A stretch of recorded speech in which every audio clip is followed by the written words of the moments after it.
Welcome to the Common Bridge, where policy and current events are discussed in a fiercely nonpartisan manner. The host, Richard Helppie, is a philanthropist, entrepreneur, and political analyst who has over 1 million listeners around the world. The Common Bridge is available on Substack.com and draws guests and audiences across the political spectrum. Hello and welcome to the Common Bridge. I'm your host, Rich Helppie. Today we have a guest with us from Eastern Michigan University, Professor Jesse Kauffman. And we're going to talk about Russia, the Ukraine, Europe, what the past was like, where we sit today, and perhaps a little bit about the future. Welcome to the Common Bridge, Professor. So happy you're taking some time with me today. Thank you for having me. The Common Bridge, of course, Substack.com, thecommonbridge.com, on most podcast outlets, YouTube TV, and on Mission Control Radio on your Radio Garden app. Please join us, and particularly at Substack. We'd sure like to hear from you. We're looking for subscribers and guest columnists and guests. Professor Kauffman, really happy that you're with us today. Our audience likes to know a little bit about our guests. So, if you don't mind, just maybe fill us in. Start, where'd you grow up, and what's been your career arc, and what are you up to today? Sure. So I grew up in Los Angeles, but I was kind of a bad kid. So I ended up joining the military when I was 19 to sort of get myself straightened down. I joined the Navy and spent 4 years in the military, and then got out and went to college and decided I never wanted to leave. So that's basically what I've done for the past 20 years.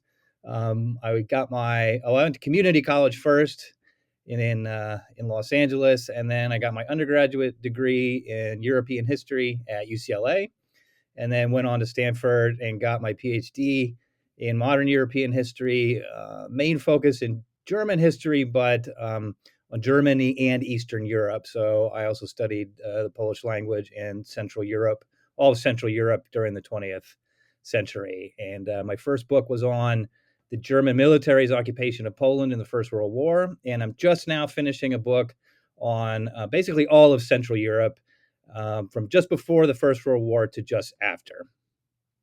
Those are, first of all, fantastic credentials. Prestigious institutions like UCLA and Stanford University. And you've been at Eastern Michigan University and on faculty for, I believe, 10 or 11 years now? 11 very happy and fulfilling years.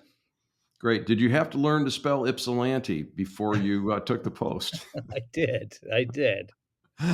Well, we sure welcome you to Southeast Michigan. And you're doing research and teaching today. And give us a little bit about some of the things that occupy your time and if there's such a thing as a typical year or a typical month.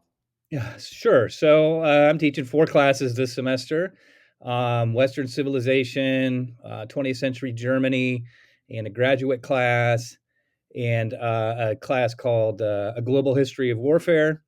So that's my teaching load this semester. And like I said, struggling to finish this book. It's almost done.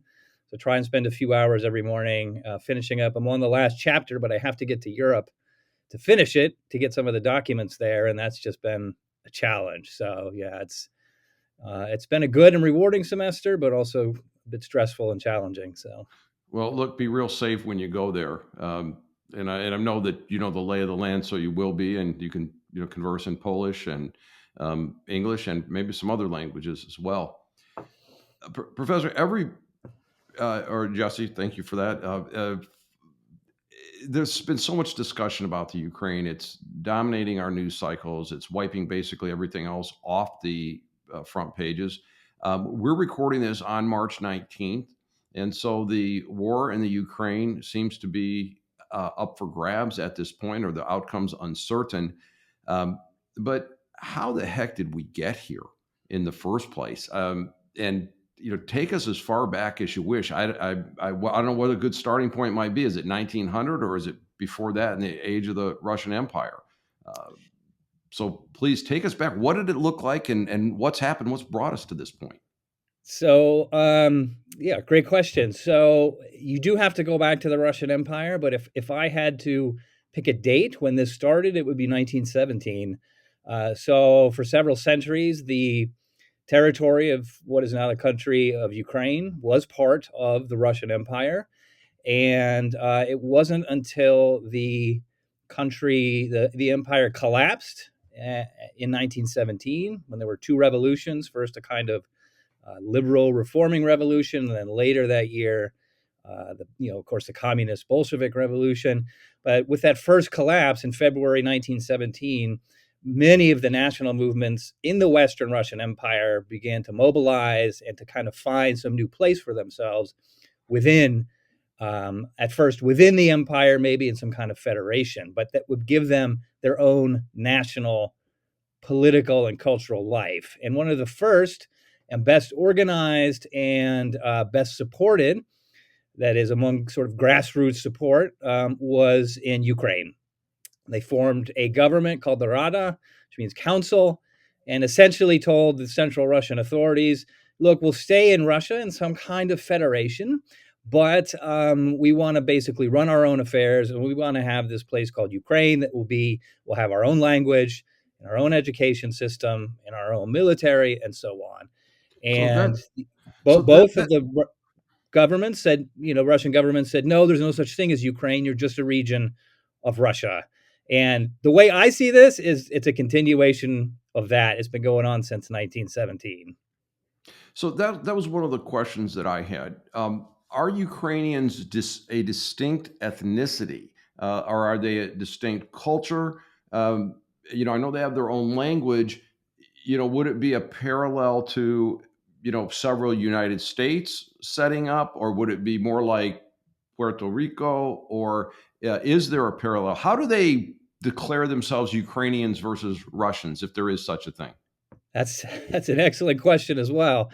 And I can't think of a good comparison, because it's a kind of uniquely Central European issue in some ways. So there was for a long time people in that area that we call Ukraine now who consider themselves different from the Russians, but the word Ukrainian to designate these people didn't really start to be used until the late 1800s, say mid 1800s, Okay. when that became a kind of distinct um, ethnic and national identity. So it's complicated because there were people who were Ukrainians who saw themselves as, that's a kind of regional identity. They were essentially Russians. And most Russians continued to see them as simply Russians. The name of the region, the Russian Empire, they had called it